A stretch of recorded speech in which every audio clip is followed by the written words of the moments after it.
This time I will call to order the Tuesday, April 7th, 2020 meeting of the Iredell County Board of Commissioners. At this time I'd ask for everyone to please consider, before we bow our heads in prayer, to ask for God's wisdom and guidance for our leadership at the federal and state levels and all of our local leaders, and also for God's protection and provision for our citizens, and especially our first responders of all types, and our healthcare workers, all of whom are on the front lines dealing with the COVID-19 virus pandemic. So if you'll please bow your heads.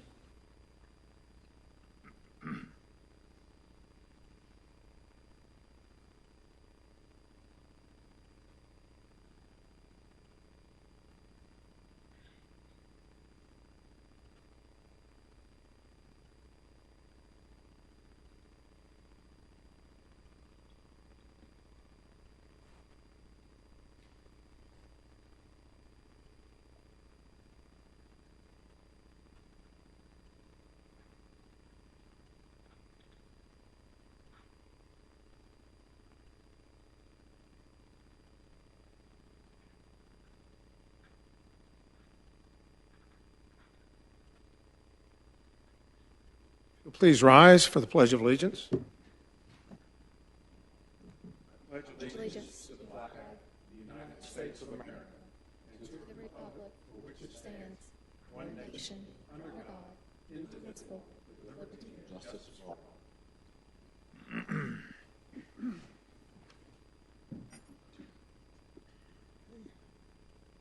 all. We have a little different arrangement this evening, so everyone can tell. We've spaced ourselves out so that we have 6 feet, appropriate social distancing. We have 2 of our commissioners that are joining us, Vice Chairman Tommy Bowles and Commissioner Marvin Norman, who are joining us by teleconference.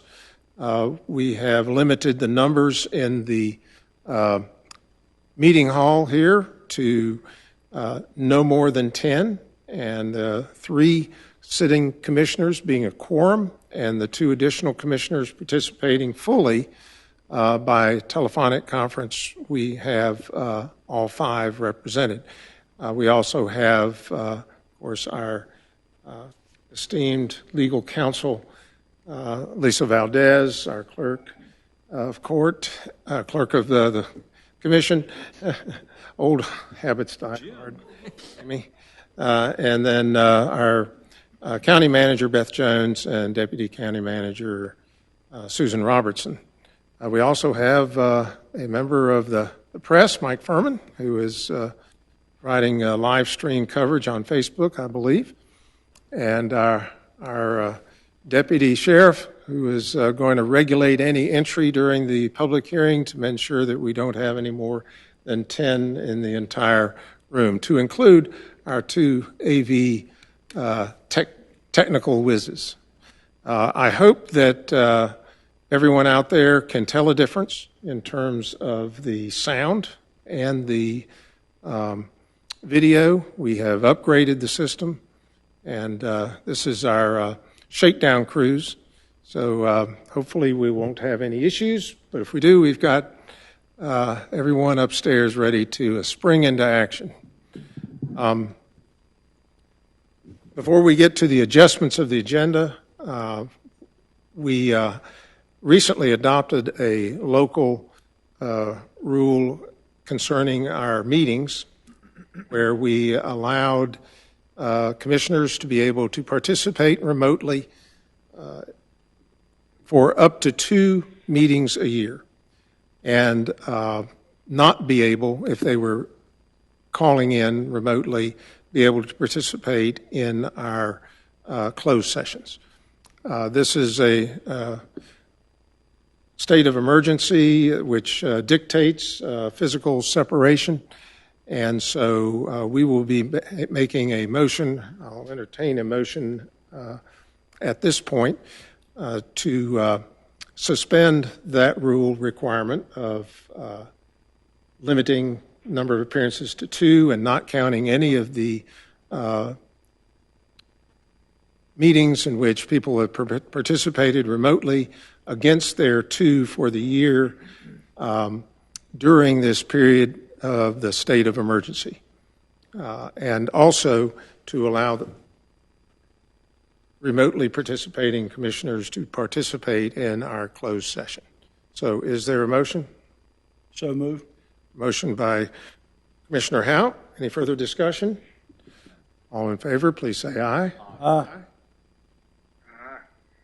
Okay. Sounds like a voice from beyond. Okay. We will, the ayes have it unanimously. We'll move forward with any adjustments to the agenda, which Ms. Jones will summarize. Thank you, Chairman Mallory. Just one addition to the agenda and then a clarification. It was noticed on the agenda for the closed session that it would be held in the South Wing Conference Room. We are going to hold our closed session in this room since it's a larger room, so we will not be relocating to the South Wing. The other addition to the agenda is an addition of new business, and that will be, there are two new laws that have come into effect as a result of COVID-19, and they went into effect April 1st, and it requires the Board of Commissioners to approve the designation of emergency responders and healthcare workers. So I'll go through that with the board and hopefully get approval for that so we can appropriately apply those two laws. Are there any other adjustments to the agenda? New business? I'd ask for some time under new business. Okay, please note Commissioner Robertson has requested time to be able to speak. As will I. Any comments this evening, Commissioner Howe? No, sir. New business? Okay, with those adjustments noted, is there a motion to approve the agenda as adjusted? So moved. Okay. Motion by Commissioner Halp. All in favor, please say aye. Aye. Opposed, like sign. Motion carries unanimously. Okay, there are no presentations of any awards or special recognitions this evening, other than I would like to give a shout out, special recognition to all of our first responders, our EMS crews, our fire departments, police departments, sheriff, rescue squads, all of those, an emergency communication team, all of which are responding heroically to many, many calls and are managing that process. And the people of Iredell County can feel very confident about the care and the response that they will get should they need it. I would ask the people to not use 911 unless it's a true emergency. There is an information number that you can call if you have general questions about COVID-19 or any other issues. That's 211. So leave 911 for true emergencies, and please prepare the folks in the home for the arrival of first responders. Make sure that people have got their faces covered if they can, and that the patients, that they likewise, if they have the ability to have a mask or a covering that does not impede any kind of breathing, that they also be likewise protected. That's for the protection of our first responders. So, we have no appointments before the board this evening. We do have two public hearings. The first is a public hearing for consideration of the adoption of a resolution for Iredell Memorial Hospital to issue tax-exempt bonds not to exceed $62 million. So, do we want to have a summation of the resolution?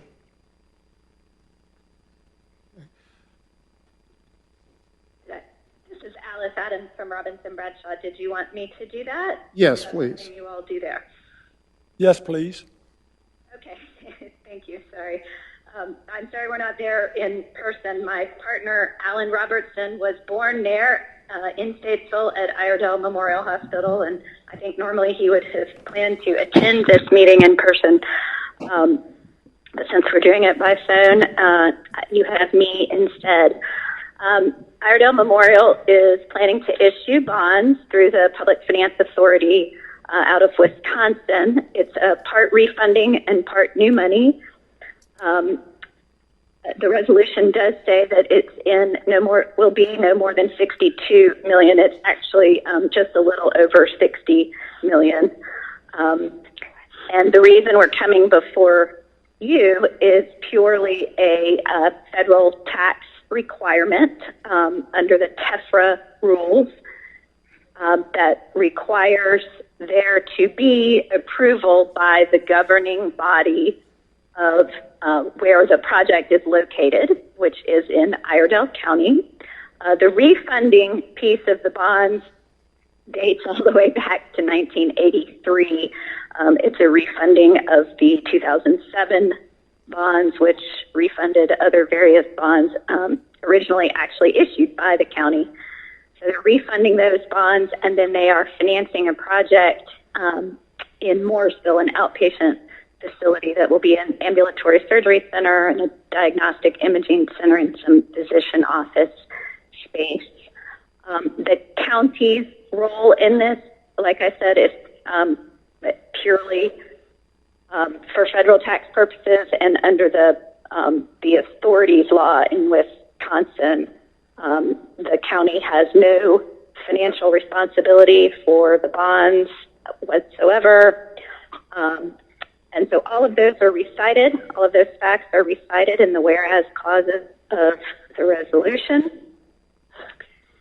And this is a public hearing, so at some point, I suppose we'll check to see if there's anyone there that wants to speak about the project or the county approving it for federal tax purposes. And if not, the resolution simply says that you will do approve the issuance of the bonds for the purpose of financing and refinancing the project. Thank you. Happy to answer any questions or. Thank you, Alice. That was a very good summary. I think the primary line was that the county has no financial responsibility relative to the payment on this bond. Correct. Absolutely none, and that is recited in the resolution as well. Okay. Are there any questions or comments from commissioners? Wise move to refinance. Iredell Memorial. They seem to be getting a very good deal, yes. And this is to build a new facility in Mooresville. So, with that, I will open the public hearing. I will mention that there are two ways to appear before this public hearing. There is the opportunity to appear in this chamber where there is plenty of room, or to call in, and that number has been posted. Why don't we just say what the number is really quickly? 704-878. 704-878. 3051. 3051. So we'll wait for 1 minute to allow anyone that would like to call in and have any questions. I think this is where the elevator music comes in.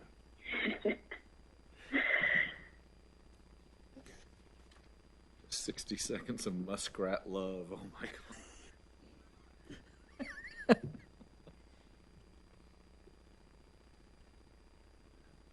You dated yourself with the Captain and Tennille. I did, yeah.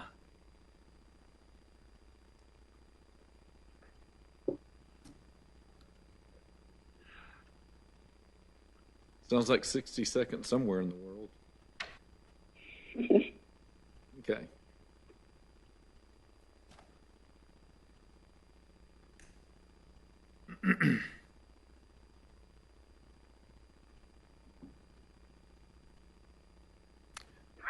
Okay, not having heard anyone dial in, I will close the public hearing, and I will read the resolution that will need to be approved.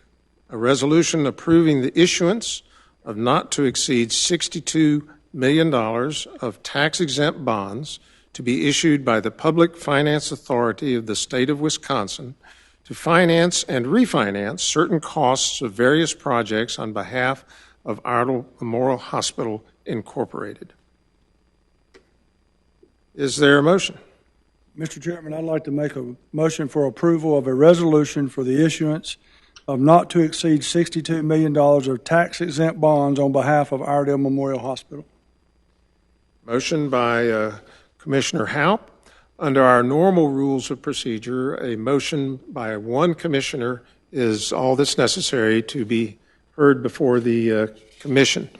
However, the resolution required by the State of Wisconsin authority requires there to be a second. Our rules do not forbid a second. It is simply not necessary. But in this case, I will ask if there is a second for the motion by Commissioner Haupt. I'll make the second. Motion is made by Commissioner Haupt, seconded by Commissioner Robertson. Is there any further discussion? All in favor, please say aye. Aye. Nay? The ayes have it unanimously. The resolution is approved. Thank you, Alice. Thank you very much, and I know the hospital appreciates it as well. We appreciate their efforts to continue to expand the healthcare services to the citizens of Iredell County. Thank you. Thank you. Our next matter is a public hearing for an economic development incentive for project coupling. That matter involves a company from Italy that, because of the COVID-19 issues, has requested that the matter be continued to allow them to be able to have representation at this hearing. So I will open the public hearing and then close it, recess the public hearing for another 2 weeks. So I open the public hearing, and I will now recess the public hearing until the next County Commission meeting, Which is April the 21st. on April 21st. Public hearing is recessed. At this time, we have arrived at the administrative matters of the calendar. This is a portion of the calendar that is normally heard at a pre-agenda meeting that we have at 5 o'clock, where we have staff that appear before us on some fairly technical matters that simply need action. And so we normally do those on a consent agenda, which is what the procedure we'll follow this evening. Instead of the individual department heads appearing here to advocate for their requests, our county manager, Beth Jones, will summarize those requests. I believe that the department directors are standing by in the event there are any technical questions that are beyond the remit of our county manager. So at this time, I will kick it over to you, Beth, and you'll tee these up for us. Hey, absolutely. Thank you, Chairman Mallory. The first item is a request from Mooresville Graded School District for approval of a sewer easement at Mooresville Middle School, and I believe that their attorney, Kevin Donaldson, is on the telephone to go through and present this in more detail. Mr. Donaldson? Yes, sir. Hi, this is Chairman Mallory. We've just gotten to the request by the Mooresville Graded School District for a sewer easement approval. Would you like to summarize that matter for us? Excuse me. Yes, sir. Thank you very much. I am Kevin Donaldson. I'm attorney here in Mooresville and represent the Mooresville Graded School District on this matter. The thing that is issue here, and I think Paul Coomer's on the phone as well, who represents the property owner, but there's an individual who's constructing a convenience store along Collar Creek Road and Highway 3 and in Mooresville, and they are needing a sewer easement to cross property for the Mooresville Graded School District that ultimately we titled Iredell County due to the bonds. And the school system has looked at that. The board has approved it. We discussed it with the town of Mooresville, just making sure there's no issues with flowage or anything of that nature. And the consideration to be paid for it is $4,000, which the school board has agreed to and approved. And I think you all have a letter from Dr. Mooney in your packet about this as well.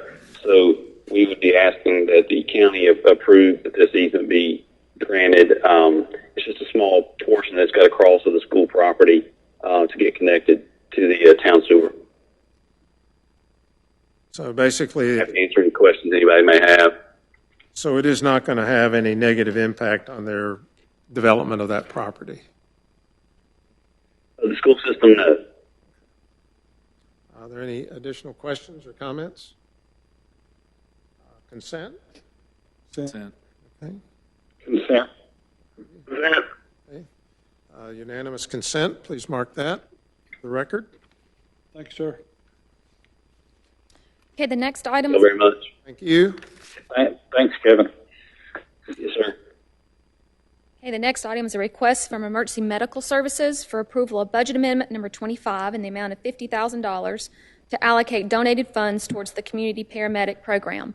And if you'll recall, we were awarded a one-time grant from United Way in the amount of $50,000. And this is money that's going to go towards the startup and initiation of our community paramedicine program, and namely for equipment and a vehicle for this pilot program, which we have already seen great results from and we're very proud of. So this is to actually accept and expend those funds. Are there any further questions, comments? Okay. Consent? Consent. Consent. You.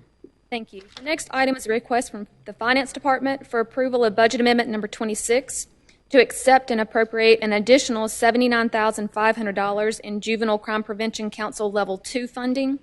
And this money will go towards the Barium Spring Home for Children task program, which is the treatment alternatives for sexualized children.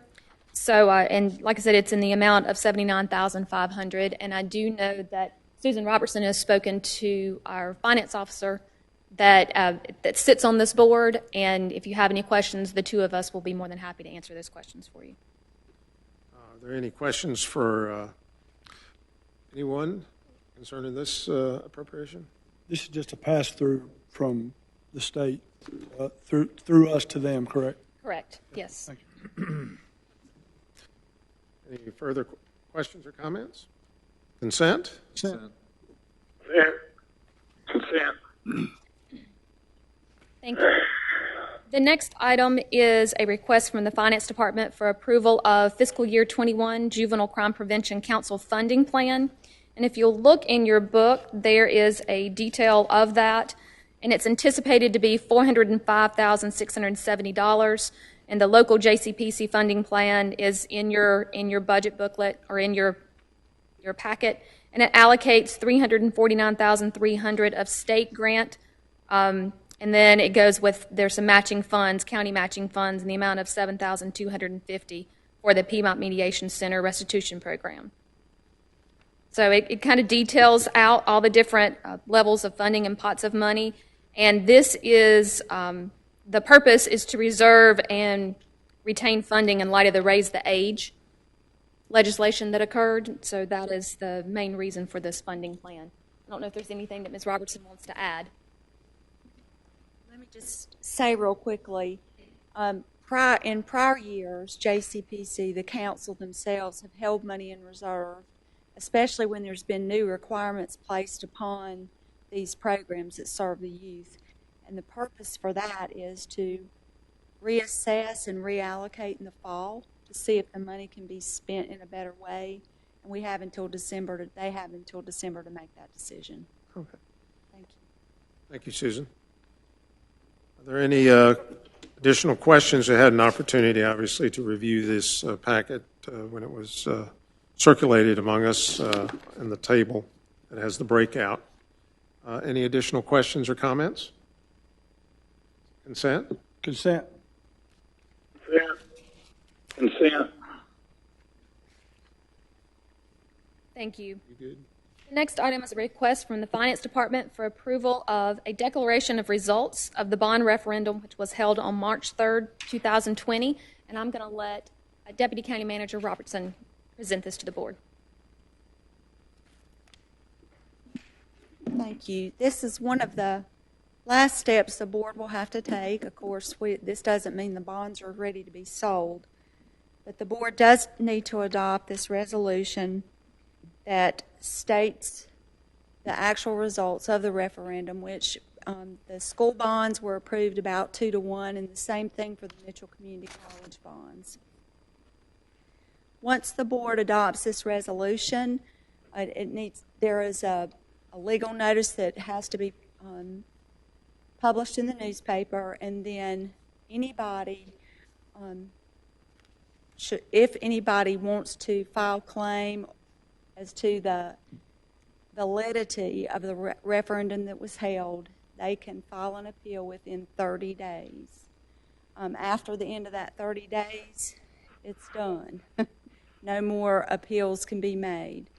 But typically, the bonds are never issued. The bonds are not sold until bids are in hand. We don't anticipate those bonds will be ready to be sold. Early next year, I would say, would be the soonest.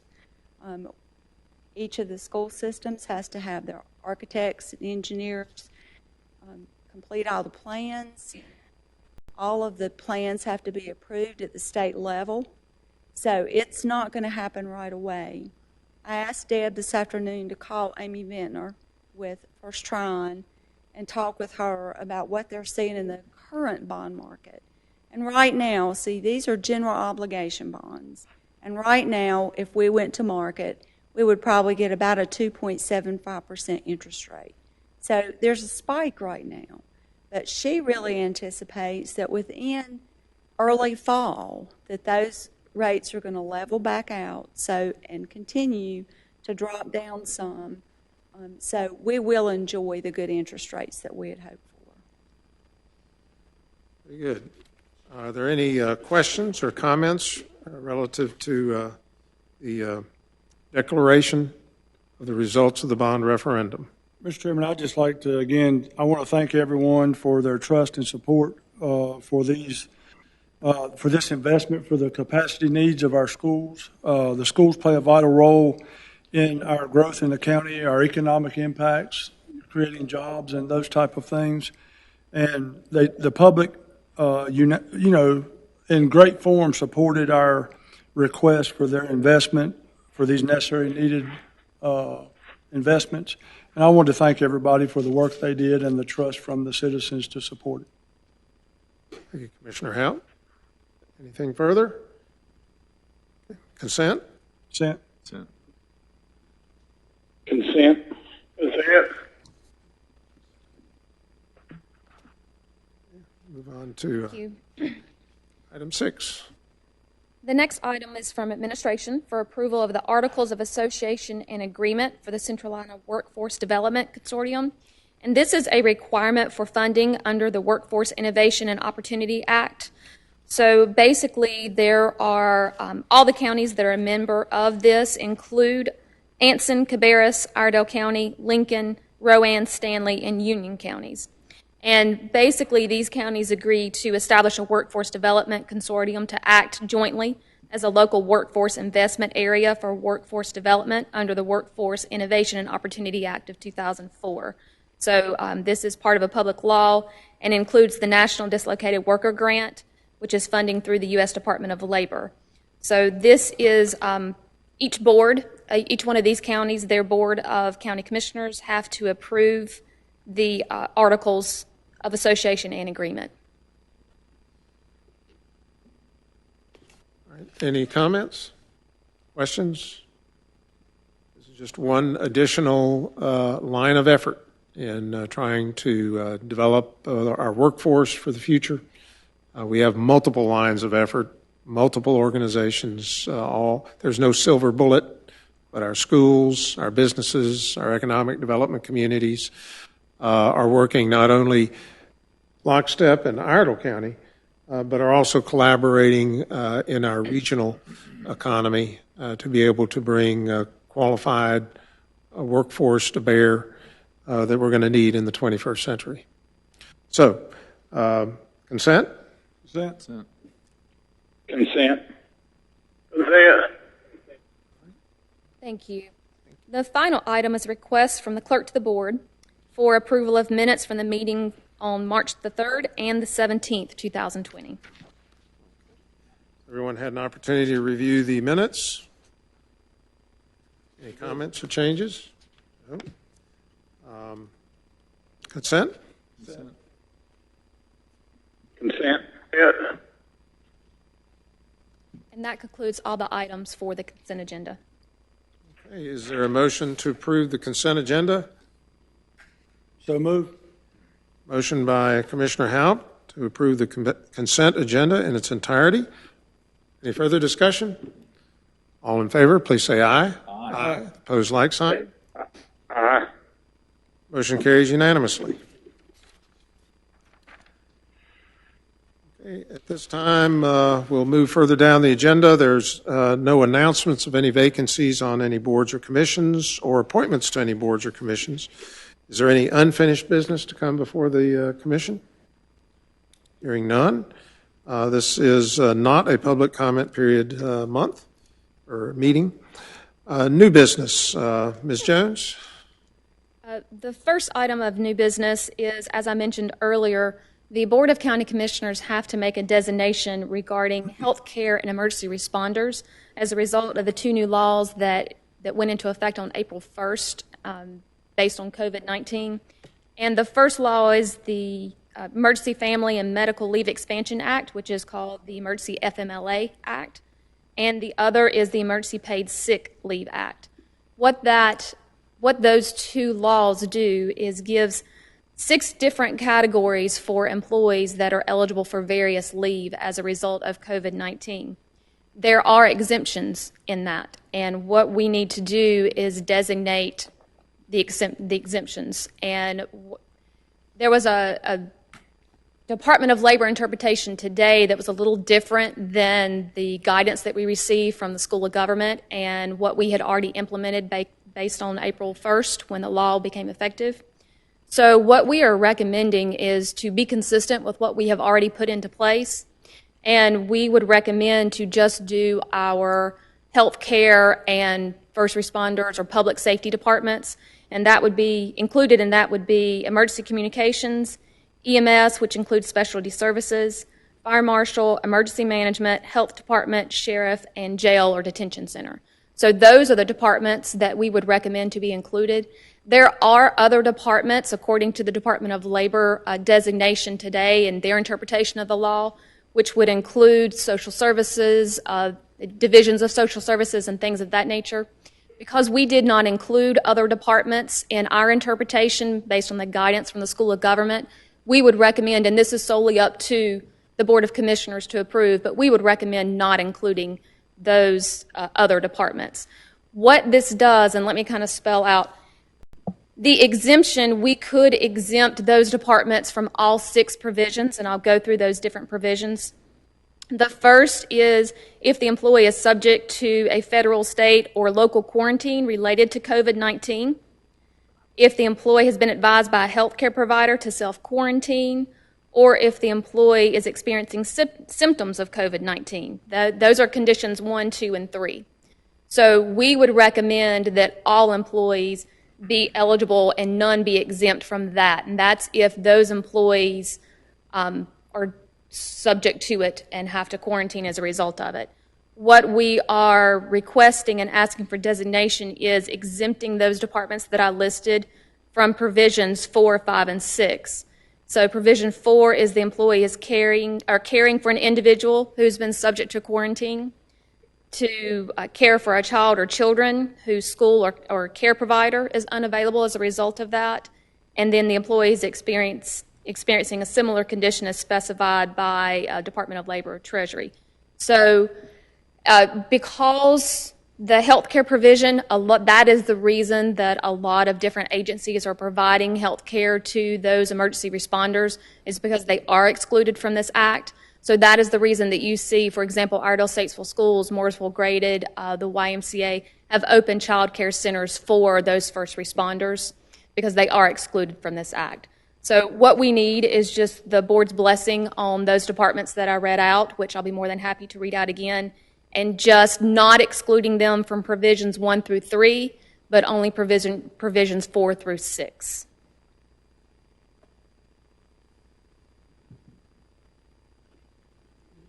Now, all the other departments, 1 through 6 apply. Is that correct? Correct. Not exempted. Correct. And the rationale for exempting these departments is the services that they deliver are critical. Yes, the Alternate ways of addressing the issues that are the substance of the exemption. Yes, the law says that emergency responders and healthcare providers are exempted, but it's up to the local boards to say exactly which ones those are. So that's what we need to do is designate which groups or which departments falls under that category.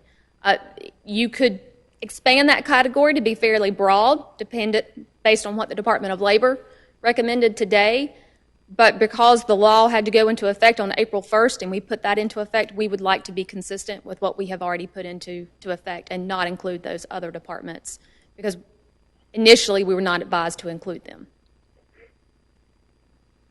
And we are being a little bit more lenient because we are not exempting them from items 1 through 3, just 4 through 6. But we could exempt them from all 6. Any questions? Is there not a copy of this in front of us? As far as the laws, the new laws, no, I'm sorry. I did not get that for you, but I can certainly give that to you. This is the Can we table this till the 21st and get a copy of it and have more dialogue? It has to be in place by April 1st? The law is effective April 1st. The Department of Labor is not going to start penalizing us for not following the law until the 15th, but I really do need to get that designation from the board so we can appropriately apply it. We have already done it because we had to do it starting April 1st. So we didn't have a whole lot of time. It came into effect, and we had to put it into place on April the 1st. Can we amend it? I'd like to see it. I'd like to see it. Can I vote and say we'll go with your recommendation for right now? Yes, I'm willing to do that. If we do that, if we need to, can we amend it?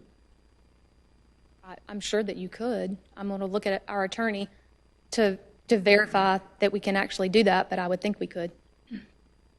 Ms. Dan, since you've had other Department of Labor recommendations since you... No, the Department of Labor, when the law came into effect on April 1st, the guidance that we had was from the School of Government. Then the Department of Labor came out yesterday with some additional guidance to give more leniency to include more groups. So it was different. It was more broad. It was more broad than what the initial designation and the initial interpretation was. The Department of Labor... yes, because we had to implement the law on April 1st, and we went with the guidance that we had. The Department of Labor gave us much more flexibility to include other departments and other divisions in that definition, but we would like to stick with the initial interpretation. It doesn't mean we're wrong in that. It means that we are allowing more employees to have that option.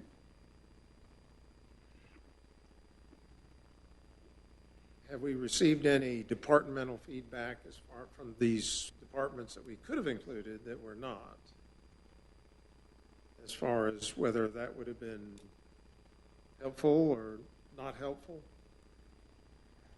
We just got that interpretation today at 2 o'clock. So we have, and the conference call lasted until 4.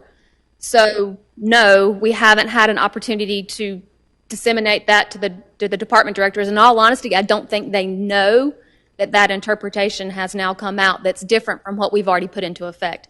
What we've already put into effect, everybody's been working with us, and we've been, going through the process. But this just happened.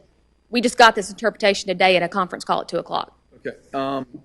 I mean, the Association of County Commissioners, I've always felt that for the most part, when they make a recommendation, it's pretty sound and pretty good.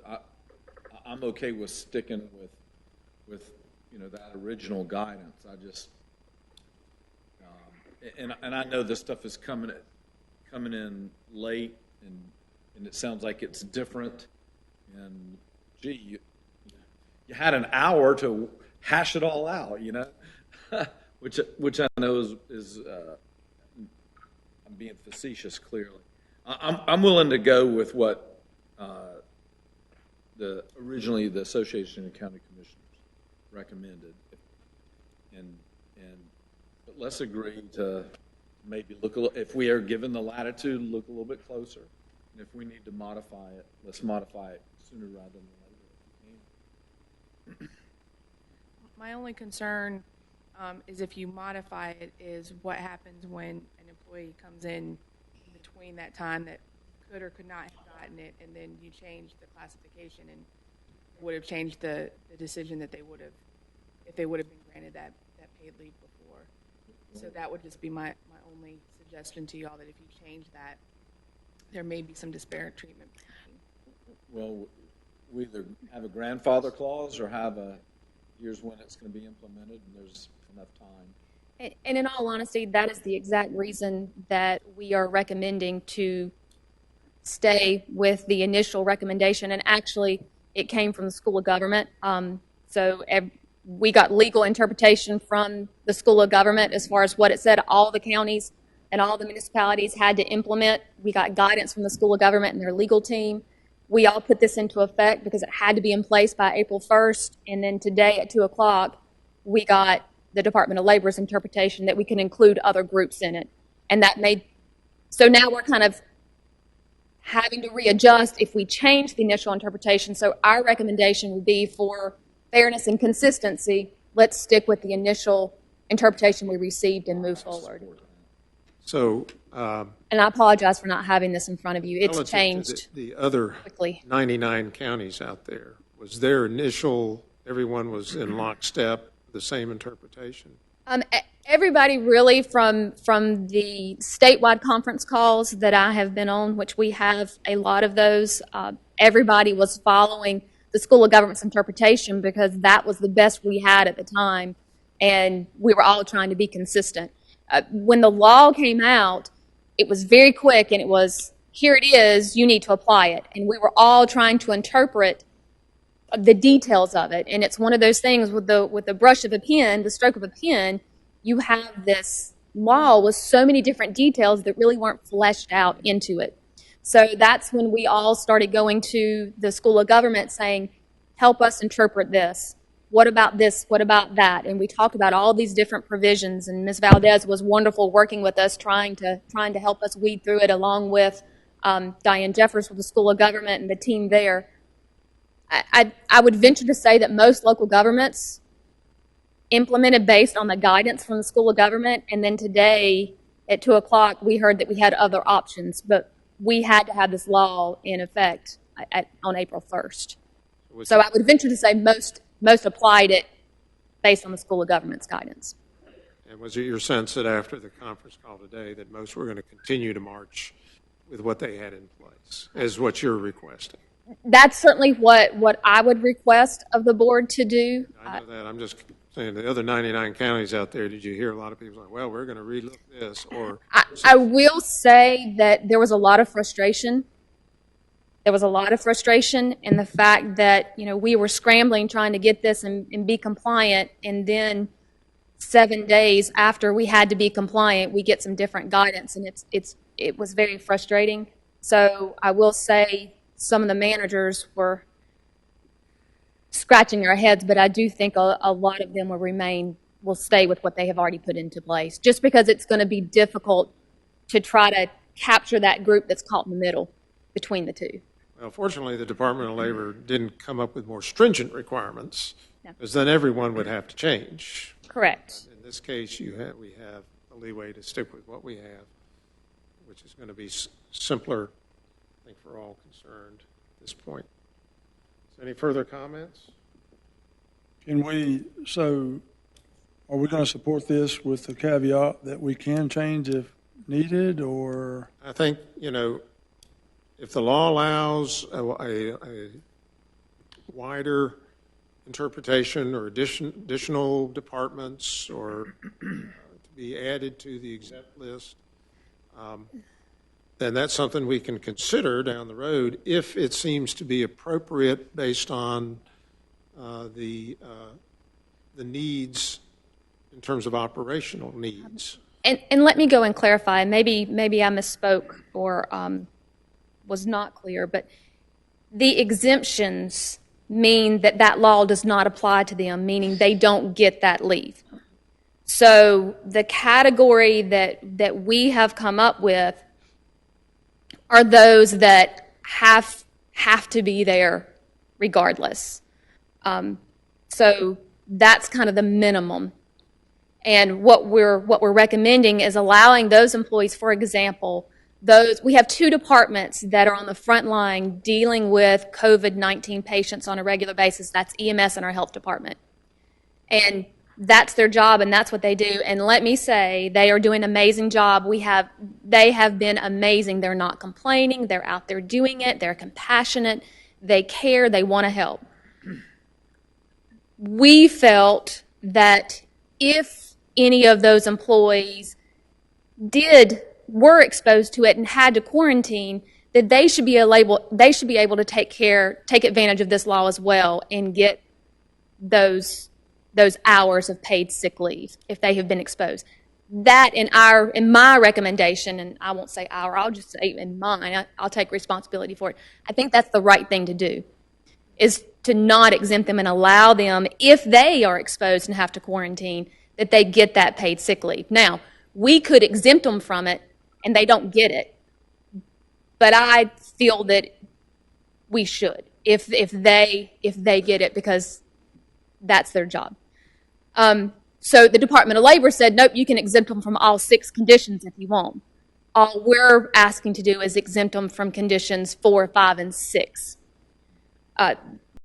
Also, in these departments, these are the ones that have to work regardless. These are our healthcare providers, EMS, law enforcement, jail, all of those that have e-com. They have to be there regardless.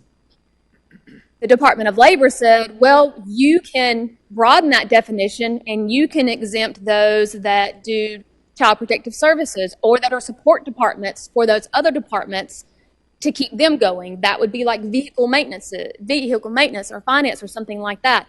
We did not include those in this category. So in my opinion, we are doing what is fair and just and correct.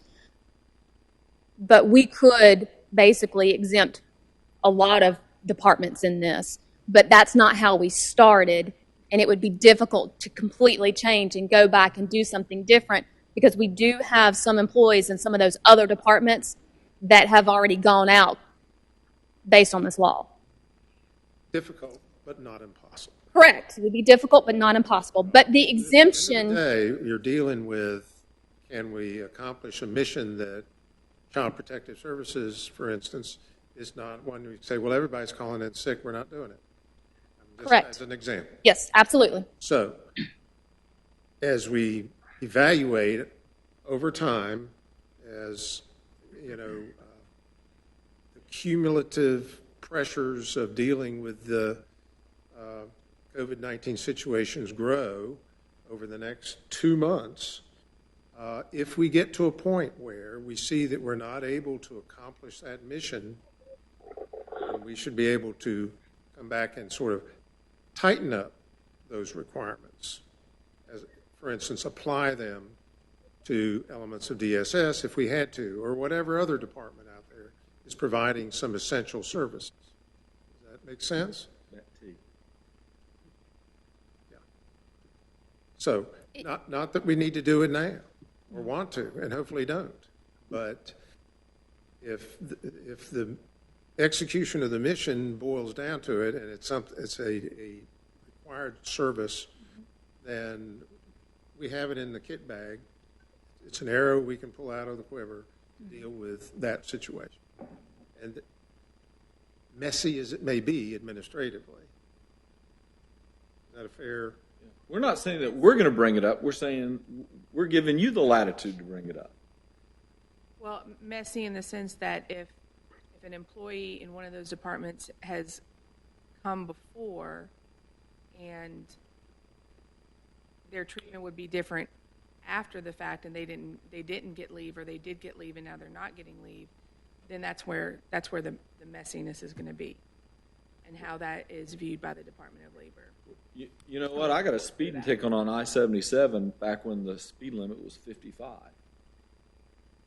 Speed limit 65. They didn't go back and make my ticket go away. The rules change. Well, we live by the rules as they are now, but if we can change the rules later, we change the rules later.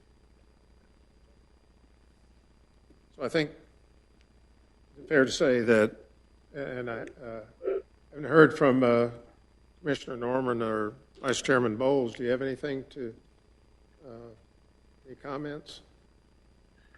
No, I'm pretty much on board with what you guys think on that. I'd like to look at that a little bit more, but I'm willing to take staff's recommendation at this point. Okay. Well, let's do that in the form. Any further discussion? I'll entertain a motion to approve. As recommended by staff, right. I'll make the motion. Motion by Commissioner Robertson. Any further discussion? None. All in favor, please say aye. Aye. Aye. Okay. Aye, Tommy? Yes. All unanimous ayes. The motion passes. Thank you. Just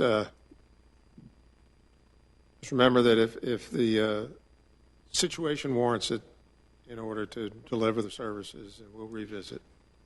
Absolutely. Thank you. I appreciate that. And for the public's consumption, our staff, and especially our health department, has been going through this for well over a month. Guidance comes out, and by the time you've read it, it's been modified.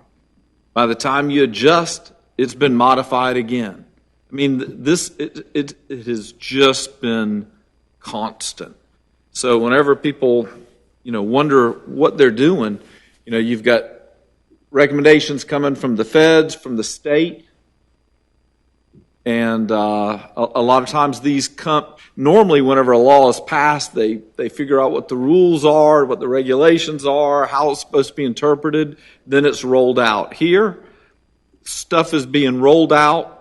And then there's some Q&A with it, and then there's a lot of unknowns. And during one of our conference calls with the state, they said, folks, you're just going to have to make some of this stuff up as you go. I mean, those were the words. Some of this stuff, you're just going to have to make it up and do the best as you can. Do the right thing.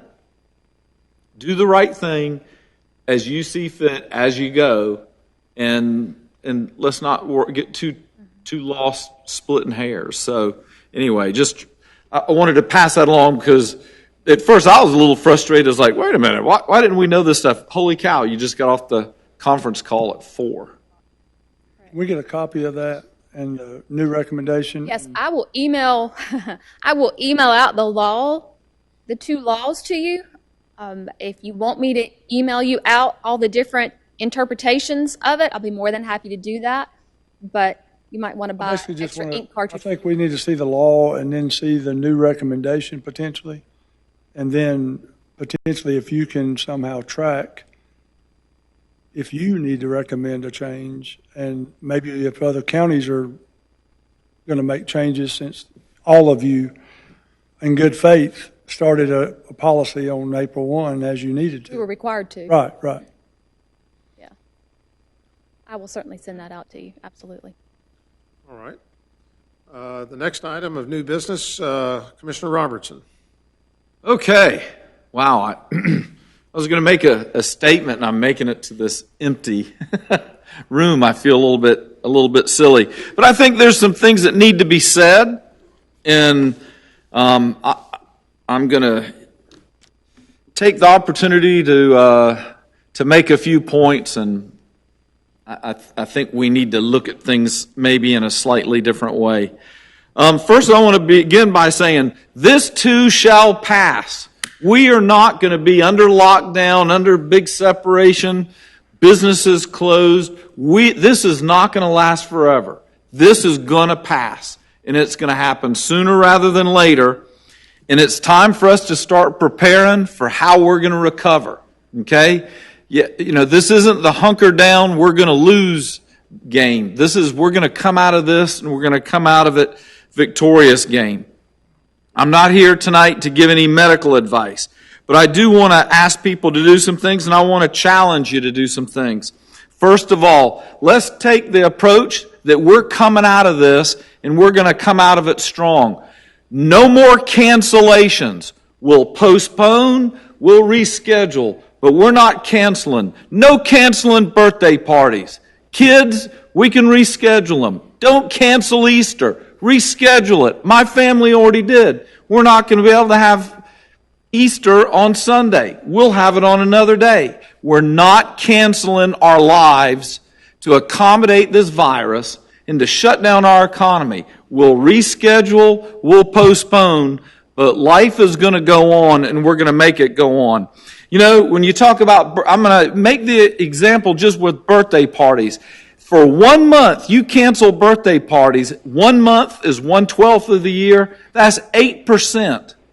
That means 8% ice cream, 8% less party napkins and plates and gifts and all the stuff that goes into making life good.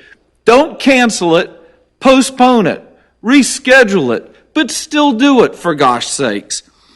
I'm going to tell you, the president did something, and he caught a lot of grief for it, but he was absolutely right.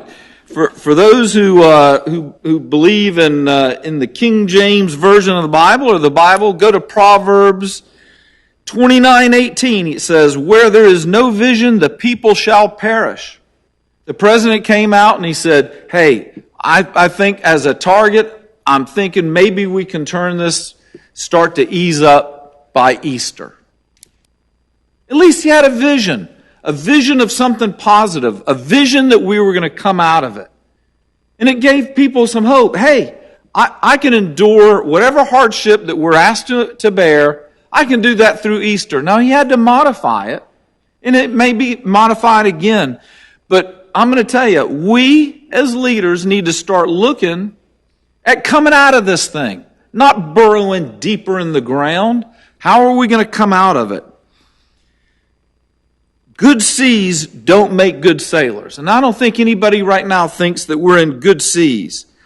So, hey, how are you going to take these bad seas and figure out a way to become a good sailor? How can we be better? How do we define our ship?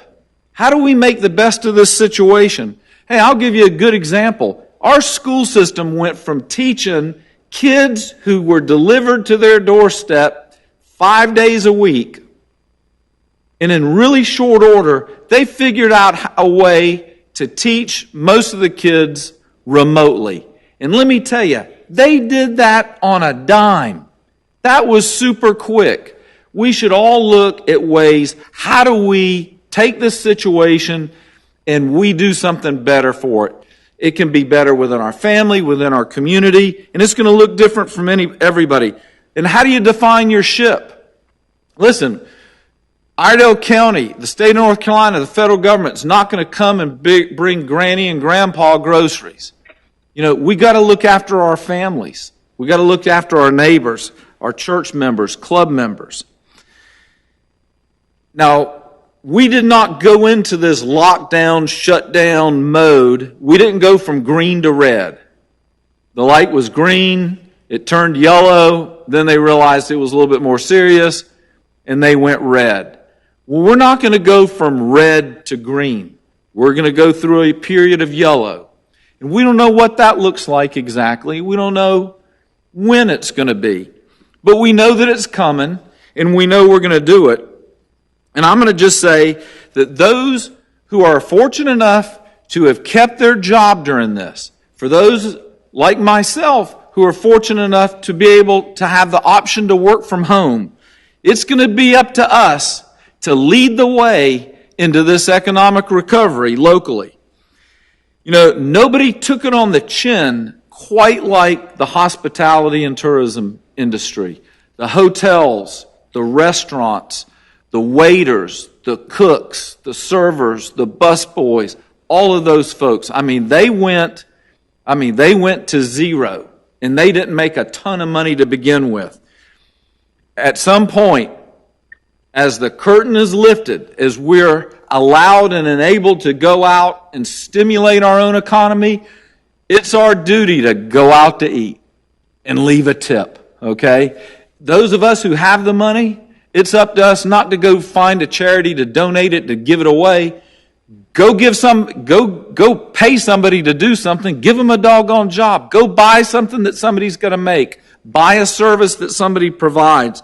And for gosh sakes, shop local. There's plenty of restaurants in Iredell County that are owned by people in Iredell County. Spend your money there. Help these guys out. We can lead our own way out of this mess. We can't do it by ourselves, but by golly, we can do everything that's within our power to do it. And if you can, buy American. Our job isn't to re-stimulate the Chinese economy. Let's buy American. I'm going to ask everybody also to do something as we come out of this. For some reason, the blame game tends to be where everybody wants to go. Okay? Just like a few minutes ago when I was like, holy cow, why didn't we know about this sooner? Turns out things were changing very rapidly. We don't need to do the blame game. Let me tell you, Iredell County, one of my first jobs as a county commissioner 14 years ago was being on the pandemic flu committee. We were thinking about this 14 years ago. The difference is, had we bought a bunch of masks 14 years ago, you think they'd be good now? Suppose we bought a bunch of medicine 14 years ago. Do you think it would be good now? No. All you can do is plan, but some things you just can't stockpile for. We're in new territory. And this is a different situation. You know, I see on the news, and I keep hearing people saying, why don't they have more intensive care units? Why didn't they have more beds? Why don't they have more staff to take care of this? Hey, remember for the past 15 years, we've been trying to drive medical costs down. We've asked every facet of the medical industry to reduce expenses. Guess what? They did. Guess what? This is what it looks like. Can you imagine what would have happened had Iredell Memorial come to us and asked for $500,000 for a bunch of stuff in case we had the pandemic flu? We wouldn't have given them the money yesterday. You know, there's this concept, and look it up on the internet. It's called Chesterton's Fence or Chesterton's Gate. And I'm not going to explain it, but basically it says, don't criticize something until you know why it was done in the first place. Our country has gone through a long period where we were trying to minimize the cost of medical care. That meant that you didn't hire medical staff that wasn't needed. You didn't build rooms that couldn't be filled. You didn't build extra ICU rooms, which are really expensive. They did exactly what our private industry asked the medical community to do, and it's what our government asked the medical community to do. Medicaid never promised to pay for rooms and services that weren't being provided. Medicare didn't. Department of Defense didn't. Heck, they were having trouble taking care of the folks that were sick. And when we talk about reducing expenses, you know, we found out that somewhere around 90% of all of our medicines come from China. And they threatened to hold back antibiotics. Let me tell you, you know what used to happen before you had antibiotics? When you went and you got stitches, you could die from an infection. And if you don't have any antibiotics, because you've got to go get them from China, and China is either shut down with a pandemic, or they choose not to help you, or they choose not to sell to you, we've allowed ourselves to be in a very vulnerable place. And I think Americans are going to have to take not a look to blame you or you or you, but take a look in the mirror. You know, Americans we're very adamant. Oh, we should have a higher minimum wage. We should pay people a living wage. But then we turn around and buy products that are made in China by people who make $2 an hour.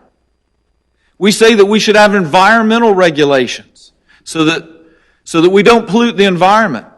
But then we turn around and we buy all of our products from a country that doesn't have those regulations. We say that people should have a safe workplace. There should be safety rules. But we turn around and we buy our products from places that avoid those expenses in China. And now we're all mad because we can't get masks. Because where were they made? In China. Well, you know what? If we come out of this thing and we go back and all we do is buy stuff that was made in China, then this is going to happen again. This is going to happen again. Those who fail to learn from history are doomed to repeat it. And I promise you, if the warm weather defeats the coronavirus in April, it'll be back. And we'll be right back in the mess that we're in now. Thomas Paine, from back the writer of the pamphlet Common Sense, prior to the American Revolution, he said, I prefer peace, but if trouble must come, let it come in my time so that my children can live in peace. Are we as adults going to kick this can down the road and make the same stinking mistakes that we did that got us here, or are we going to fix it? And we've got probably 6 months to fix it because we know it's coming back. I would say let's learn from this. These are rough seas. We can take these rough seas to be better sailors, to be better citizens, to be better Americans. And if we take that attitude that it's not up to somebody else, it's up to us to make these changes, we're going to lead Iredell County out of this place of reduced economic activity. We can do it. We can make the change. And my challenge is to my citizens of Iredell County. This too shall pass, and when it does, let's bring ourselves out of this. Thank you very much, Mr. Chairman. Thank you, Commissioner Robertson. We're all fired up. Commissioner Haupt, anything further? I just want to briefly say I want to thank the citizens for their understanding and patience through this process. I want to thank our staff on our behalf because our staff has to deal with these landmines, the manager and our administrative team and all of our department heads. They do the best they can with ever-changing requirements coming from Washington and or Raleigh. And are we going to unintentionally negatively impact some people? Yes. And I want to apologize for that because I can say it's unintentional on behalf of our board and our staff. But I want to say thank you to everybody. Please be patient. I want to thank the media for helping get the videos that James and staff and Tommy have done and other department heads. Guys, we're in this for the long haul. We're working together as Iredell County citizens, North Carolinians, and Americans. Together, we will make this through.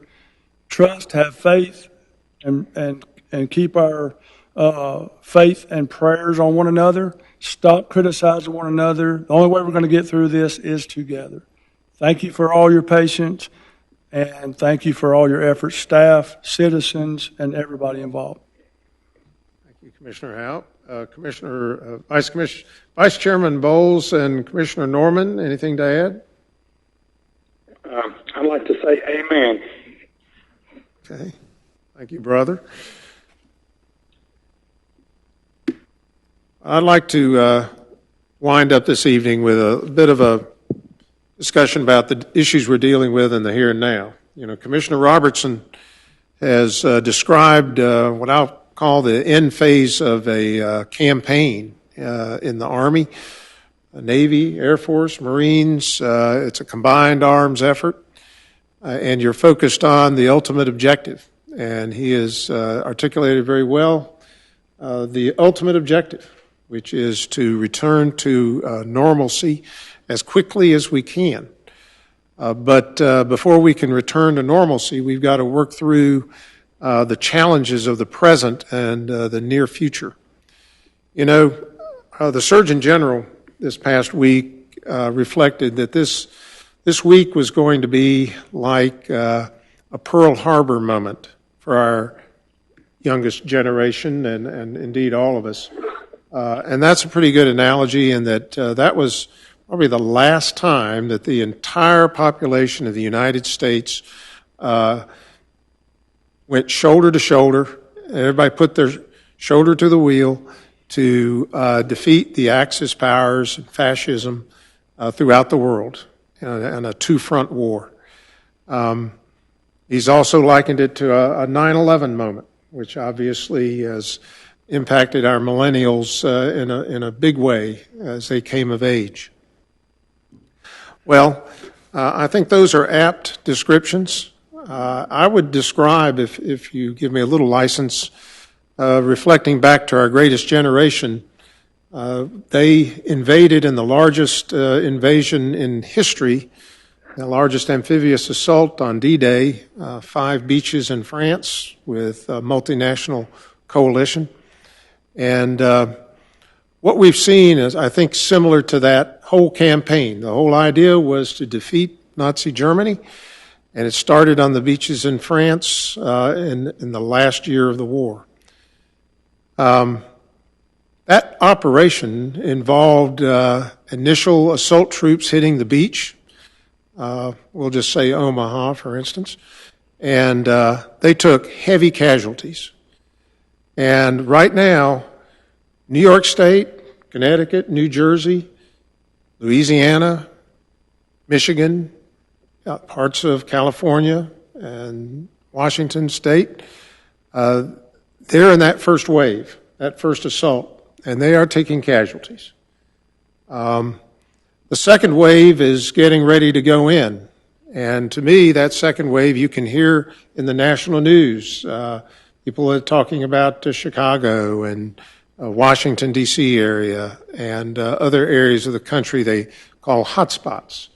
Well, we have a hotspot in our own backyard in Mecklenburg County. They're going to be in this second wave, hitting the beach. We're not in the second wave. We're in the third wave.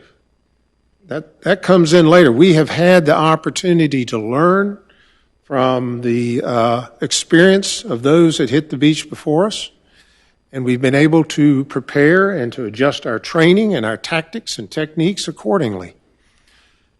That third wave, in my view, is like Patton's Third Army. The first two waves, first wave established a beachhead, the second wave solidified that beachhead, allowed time for the movement of men and equipment, material into those beachheads. And then they got stuck in the hedgerows of the French countryside, and they were bottled up. And they struggled mightily to get forward, to move forward. And it really wasn't until George Patton's Third Army deployed from England and engineered in conjunction with airborne operations a breakout. And it was during that breakout that the German lines were either bypassed or they collapsed. And there was a move towards Berlin. Now, unfortunately, that breakout ran out of gas. The line stabilized. Then we had to fight a battle of the Bulge, where the Germans counterattacked in a way that was totally took us by surprise. So we have to think about this war that we're involved in those terms. It's longer term. It's going to take longer than we think. And there's going to be casualties. People are going to be wounded. That is, they're going to be hospitalized. People are going to die. We already have seen, the deaths in North Carolina, north of 50 at this point. But in Iredell County, we're in that third wave, and we have some additional time to prepare. We're about a week or two behind Charlotte, and Charlotte's about a week or two behind New York and everywhere else. So if you've been reading about and listening to descriptions of the apex and how long that apex may be, and is it going to come down quickly or be an extended period of time? We don't know. But we got to be prepared for whatever comes our way. And that's where every single citizen of Iredell County can do their part. You know, we are all of us, 100%, every single one of our 180,000 residents or so is a soldier in the Iredell County Army. And we've got to focus on doing the tasks that we individually have, that we individually control in order to lick this enemy. And the way we do that is very simple. And it all comes down to what you do personally. And that is maintain social distancing, personal hygiene in terms of washing your hands frequently, keeping work surfaces or surfaces that you use in your home or your office clean and disinfected periodically, because that's how we stop the transmission of this virus. The virus itself, you can kill with simple soap and water. That's because it's encased, it's protected by kind of it's in a greasy ball. And that greasy covering gets wiped away when you wash your hands. And you got to give them a good washing for at least 20 to 30 seconds. If you ever watch Dr. Sanjay Gupta, he's got a demonstration of how to wash your hands like a surgeon. But doing those simple things, and this last week, the Centers for Disease Control has suggested that wearing masks like this would be appropriate to help in slowing the transmission of this disease, this virus. The fact is, the N95 masks, which are for our healthcare providers and provide personal protection to them, as well as protection to their patients, those are for medical providers and first responders. General public doesn't need to be wearing those. What the general public can do is pull out of your shed some of the little masks that you got when you were mowing the grass or you were trying to get the leaves up and you didn't want all that stuff up your nose. You wore one of these. This is exactly the kind of thing that you get to wear. You can use surgical masks. They have limited utility in terms of being able to protect you from infection. It helps. Maybe it's 20% effective. That's 20% better than nothing. But what these are important to do is to stop the transmission from us individually to other people. You know, if you see people wearing these, it's not because they're hypochondriacs. It's not because they're overreacting. They're doing something to protect you, not so much them. They're protecting you because if they cough or they sneeze, or even if they speak forcefully, that can distribute this virus. It's not just droplets that fall out of the air after six feet or so. That happens. But when you aerosolize, like an aerosol, these droplets, very fine, they can float around in the air and be carried by the wind currents for some period of time. And so if you're wearing a mask, that prevents that from being ejected and putting other people in danger. So when you go to the grocery store or when you go to any place there, you don't have control over their social distancing, you should wear a mask to protect other people, because we have to assume that all of us are a carrier of this virus. You have to assume that everybody that you come in contact with has this virus. And if you assume that, you're going to act a little differently around most folks. But likewise, you have to assume that you have it. You know, people can be completely asymptomatic. They don't show any signs of a fever or a cough. They can be infected and still communicate to other people this virus for 48, 72 hours before it shows any kind of symptoms. So you have to assume that you yourself, I have to assume that I am a carrier. And so if I'm around other people, I need to wear a mask if they're not more than 6 feet away, particularly. You know, there was a choir that met in Washington State, north of Seattle, and they were aware about COVID-19 being out there, and they knew about the social distancing requirements. About 60 members showed up, and at that rehearsal, they practiced social distancing. They had, used hand sanitizer. None of them were symptomatic. None of them felt bad. And they just practiced like a choir would do. You know, they sang to the Lord, and they sang with gusto. Well, out of those 60 choir members, over 40 became infected, and one died. And that was because they were simply projecting their voice. And by projecting their voice, they had somebody in that group, or maybe it was multiple folks, had the virus and it was just floating around. So that's why these masks are important.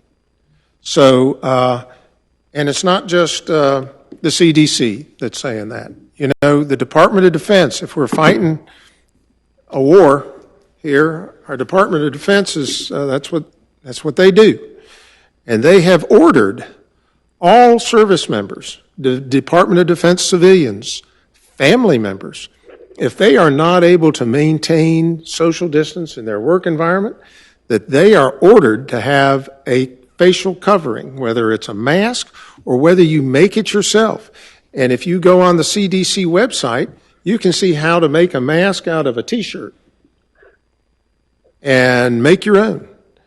But we need to get used to doing that, because if we do, we will take fewer casualties in the weeks ahead. That's why it's important. In the Army, if you take a casualty, it takes 2 troops to evacuate that casualty. You become less combat effective. So we need to limit casualties in Iredell County. Now, I'll say that Iredell County, as it's measured relative to other counties in the Charlotte region, is doing a little better than others in terms of the rate of increase. We started out, actually, for many days, slightly ahead of other counties in our area, like Cabarrus or Union or Rowan or Gaston. Mecklenburg's in a class all by itself. Remember, they're in a second wave. We're in the third wave. But today, we have 55 people that have tested positive in Iredell County.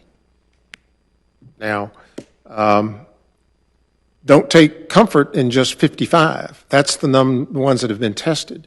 We have not been able to test as many people as we need to be able to get a clear understanding of how many folks in the county may have been exposed. But that's a number that we do know, and we can measure it relative to other counties in our same kind of boat. And there might have 75 in Union or Cabarrus, and about the same number in Rowan. So we're holding our own. But things can change very quickly. In just a couple of days, you can have a large number of folks determined to be COVID-19 infected. So we've got to keep after this personal responsibility thing. It's just what all of us as soldiers have to do. I would invite folks to look at our website. If you go to the Iredell County website, I believe it's iredell.co.nc.us.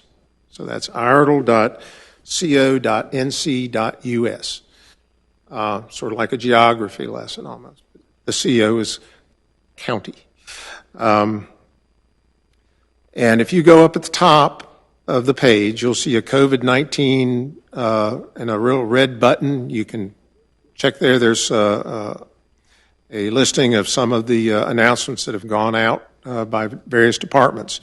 But if you go over a little bit to the right, there's a COVID-19 update button where you can click, and that's where you're going to find most of the information that can be relevant to you, given statistics on North Carolina, county by county, that you can see, as well as a breakout of Iredell County's data.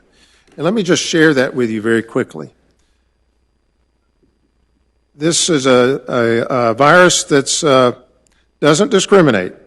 51% of Iredell County male, 49% female. We've had no infections that we have documented between 0 and 17 years of age. Between 18 and 24, that accounts for 16% of our cases. That's just a 6-year age spread, and that's going to kind of jump out in terms of a number when I get to some of the others breakouts. But 16% of the folks that have tested positive are between 18 and 24.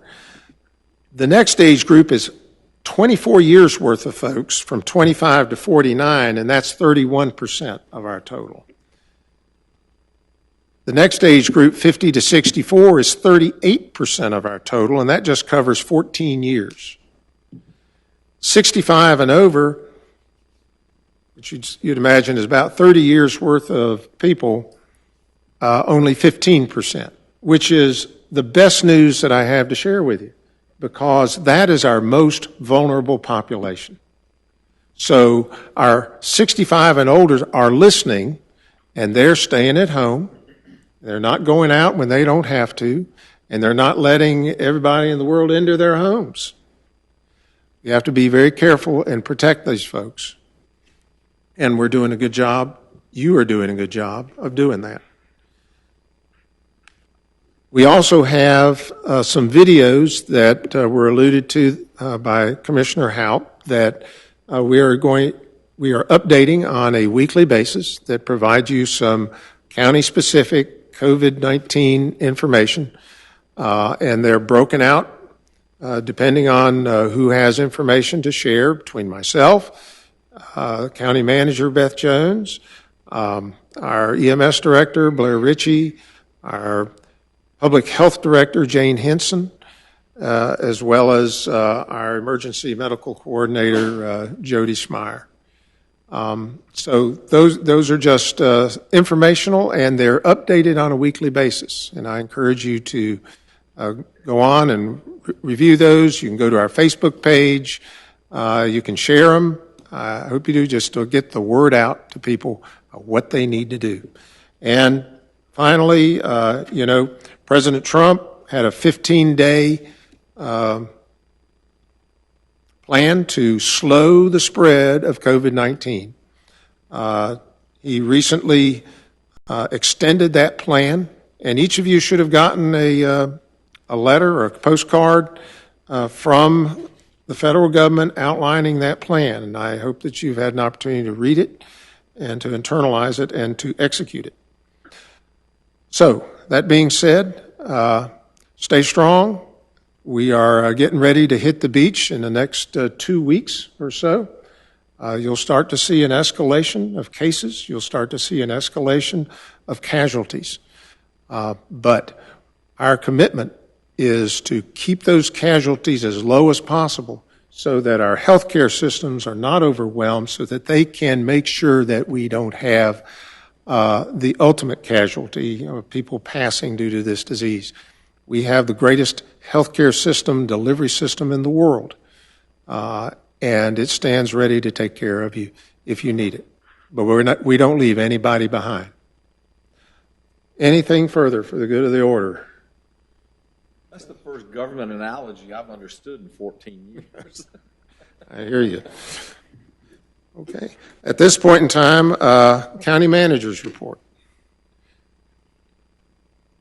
I really don't have anything new to report that hasn't already been shared with the board in updates, videos, things of that nature. Just appreciation to the employees and their dedication to being a public servant and serving the public when the public needs us the most. And I know that they certainly have questions, and I'm trying to answer any questions that they may have, but certainly do appreciate them, and I want to make sure that they know that. Appreciate the board and your support. Don't forget, while you're home, social distancing and doing things of that nature. Don't forget census. Fill out your census information. So that is definitely key. The governor did announce today, he had a briefing today, and he's probably going to issue another executive order later this week, and it's going to give us some details regarding requirements regarding social distancing. We've gotten a lot of calls from the general public concerned about some of our stores that a lot of people are frequenting. They're not social distancing, things of that nature. So the governor did allude to the fact that he will be coming forth with a new executive order that will require those things. So I would definitely encourage all of our businesses and industries that are still open and operating, go ahead and put some of those measures in place. It's for your employees' protection, for our citizens' protection, for your family's protection, and the governor's probably going to require it in the next few days or two. So go ahead and start thinking, and please put those in place. It's for everybody's best interest and safety. That's all.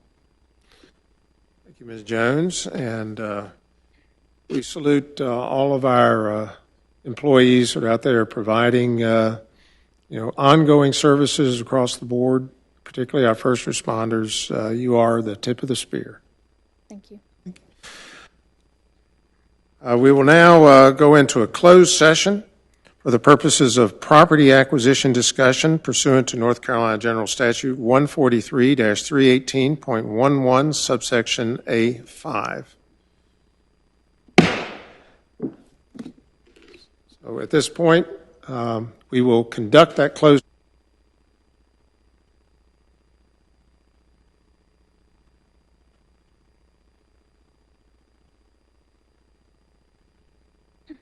He has to get in the cone of silence. Yes. Well, and let me say, huge thank you to Mike for tonight. Above and beyond. Thank you. Very much appreciate that, and you won't miss anything. By the time we come back, we gavel and say we're done. Thank you for being here. Got any questions on anything? Just leave it. We'll get it. Just leave it. Thank you.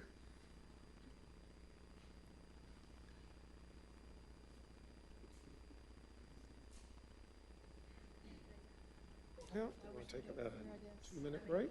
All right. Oh, yeah. Double secret probation here.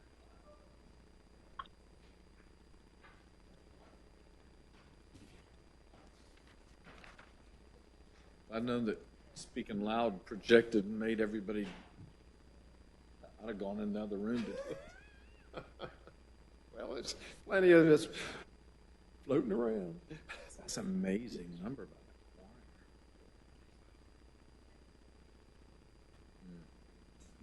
choir. I wonder how many.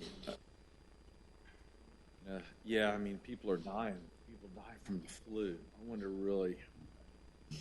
Looks like it's about 6 times more lethal than the flu. And it, well, I mean, if you look any death certificate, normally somebody older, it'll say number 1, pneumonia, number 2, cardiac, something other, number 3, end-stage renal failure or something. It's pneumonia that's pushed them over the edge. Right. And that's what this is attacking, not just the pulmonary, it's attacking the heart. That's what I've heard. Yeah. If you look, the biggest risk group is actually folks with diabetes. Oh yeah, Pre-diabetes. we all fly. There's much higher mortality rates than everybody. Really? And it's Do what now? Hold on, Tommy, we're trying to make sure the mics are off. Borderline definition of Okay. obesity. Do we just have one item on closed session? Yes, sir.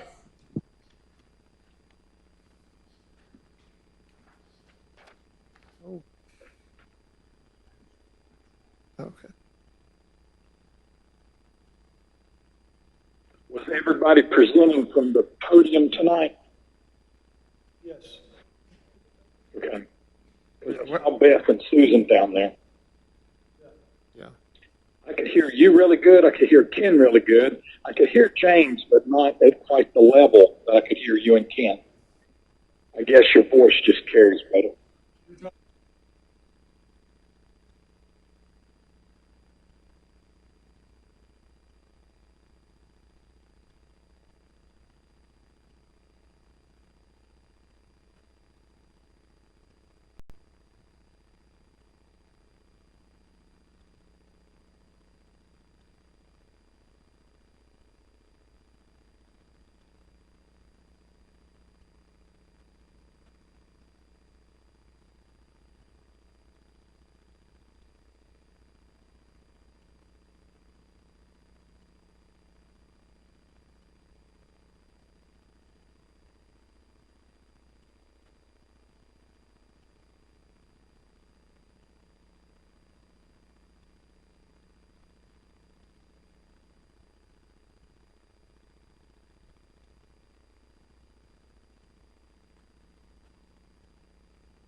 Yes. Yep. All right, we should be back live. We have nothing to report out for an action item from the property acquisition issue that we discussed in closed session. At this point in time, is there anything further to come before the County Commission? Is there a motion to adjourn? Marvin? Marvin, you make it. Motion by Commissioner Norman to adjourn. All in favor, please say aye. Motion carries unanimously. I can tell that. Thank you, Mr. Chairman. Thank you, guys. Have a good night.